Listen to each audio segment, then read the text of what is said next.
বাচ্চার সন্দেহে ধৃত প্রদীপ্ত বসু সম্পর্কে চাঞ্চল্যকর তথ্য পাওয়া যাচ্ছে। ফুলবাড়ি সীমান্তে বিদেশি মুদ্রার ব্যবসা, লেনদেনের ব্যবসা ছিল প্রদীপ্তদের।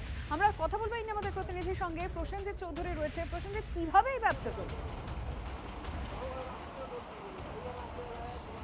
দেখো, সরাসরি সেই ছবিটা দেখাচ্ছি। পিএন ট্রাভেলস, এই যে মানি এক্সচেঞ্জের যে দোকানটি, এই দোকানটি ভারত বাংলা সীমান্তের ফুলবাড়িতে। সীমান্ত কতটা দূর সেই ছবিটা দেখাই।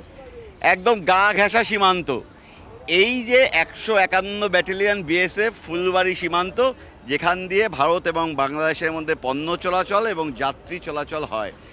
এই যে দোকান, এই দোকানটি প্রদীপ্তর পরিবারের।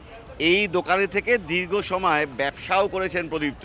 এমনকি স্থানীয়রা জানাচ্ছেন, যেদিন দিল্লিতে এসটিএফ তাকে গ্রেপ্তার করে তার ঠিক 3 দিন আগে শিলিগুড়ির দেশবন্ধু পাড়ার বাড়িতে ছিলেন প্রদীপ্ত। কি অভিযোগ? প্রদীপ্তর বিরুদ্ধে অভিযোগ, পাকিস্তানি গুপ্তচরদের হাতে ভারতীয় সিম কার্ড তুলে দিয়েছেন। এসটিএফের তদন্ত বলছে যে তা সম্ভব হতে পারে শুধুমাত্র এই ব্যবসাকে ঢাল করে। আজকে দিনভর প্রদীপ্তকে নিয়ে এসটিএফের বাহিনী বিভিন্ন এলাকায় তল্লাশি চালাচ্ছে। কিছুক্ষণ আগেই এই দোকানেও তারা আসে, প্রদীপ্তকে নিয়ে আসা হয় এবং তল্লাশি চালানো হয়। যারা এই এলাকায় বিভিন্ন দোকানদাররা আছেন তারা বলছেন তারা প্রদীপ্তকে দেখেছেন। কোভিড কালের সময় এখানে দোকানদারি করতেন, তারপর আচমকা নিরুদ্দেশ হয়ে যান, আবার কিছুদিন আগে আসেন। এমনকি দিল্লিতে এসটিএফের হাতে গ্রেপ্তার হওয়ার 3-4 দিন আগেও তিনি এখানে ছিলেন দেশবন্ধু পাড়ার বাড়িতে। আমি একবার এই যে প্রতিবেশী দোকানদার ব্যবসা করছেন তার সঙ্গে কথা বলি। আজকে তো প্রদীপ্তকে নিয়ে এসেছিল পুলিশ, কি দেখলেন? আমরা তো দেখলাম না, আসলো, কথা বললাম। পুলিশ ভ্যানে করে আসলো? ভ্যানে করে আসলো, তারপর দোকান খুললো? দোকান ওর বাবা খুলছে। হ্যাঁ, ওর বাবা খুললো। তারপর দোকানের ভিতর ঢুকে গেল। দোকানে ঢুকছে, জিজ্ঞাসা করলো, কাগজপত্র দেখছিল। কাগজপত্র দেখছিল।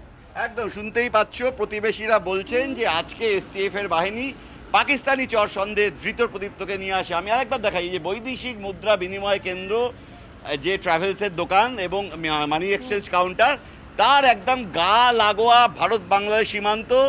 এই দোকানকে ঢাল করেই কিন্তু নানা কারবার চলতো বলে প্রাথমিকভাবে মনে করা হচ্ছে এবং সমস্ত তথ্য এসটিএফ খতিয়ে দেখছে। এবং যেটাই উদ্বেগের জায়গা, যে কারণে অমিত শাহরা বারবার বলছেন সীমান্তে শক্তি বাড়ানো, ভারতীয় সেনার শক্তি বাড়ানো, আর আমাদের দেশের অভ্যন্তরে এই ধরনের কাজকর্ম যারা করছেন তাদের গ্রেপ্তার করতে একযোগে কাজ করবে রাজ্য এবং কেন্দ্রের বিভিন্ন গোয়েন্দা এজেন্সিগুলো, যারা অ্যানালাইজ করবে ডেটা এবং তার ভিত্তিতে প্রম্পট অ্যাকশন করবে। বিশেষ করে সীমান্তের খুব কাছে স্পর্শকাতর এলাকা, চড়া নজরদারির মধ্যে থাকে এই এলাকা, খুব কাছাকাছি বিএসএফের কি গতিবিধি, বিএসএফ এখানে কখন বাড়ছে, বাহিনী কখন কমছে, এই সমস্ত তথ্য কিন্তু নখদর্পণে রাখা যায় শুধুমাত্র এই এলাকায় দাঁড়িয়ে থাকলে বা এই এলাকায় কোনো ব্যবসা বাণিজ্য চললে।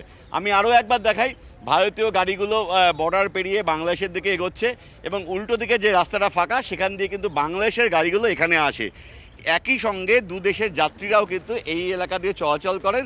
এবং যেহেতু মানি এক্সচেঞ্জের কাউন্টারে বসত প্রদীপ্ত, বহু ক্ষেত্রেই এই দুপারের যাত্রীদের বহু পরিচয়পত্র থেকে শুরু করে নানা কাগজপত্র তাদের কাছে থাকতো, যা দিয়ে একাধিক সিম কার্ড তুলে নেওয়া খুব সম্ভব বলে মনে করছেন এসটিএফের গোয়েন্দারা। যে কারণেই নজরে এই গোটা এলাকা আবারও ঘুরে ফিরে সেই চিকেন নেক এবং বাংলাদেশ সীমান্ত এবং তার সঙ্গে আইএসআই গতিবিধি এবং আইএসআই চর সন্দেহে প্রদীপ্তের কানেকশান। এই দোকানটি যা থেকে সীমান্ত 100 মিটার দূরে, একদম জিরো লাইন যদি বলি, ওই যে দূরে 100 মিটার, এখান থেকেই কিন্তু কেটে দেওয়া হয় রাস্তা। বিএসএফ কর্ডন করে রাখে গোটা এলাকা। ওই যে দূরের যে ট্রাক দাঁড়িয়ে আছে, দ্যাট ইজ জিরো লাইন, যার ওপারটাই বাংলাদেশের পঞ্চগড় জেলা। সেখানকার ওই জায়গা থেকে খুব কাছে বসেছিলেও পাকিস্তানি গুপ্তচর এবং কি কাজকর্ম এতদিন ধরে তারা করেছে।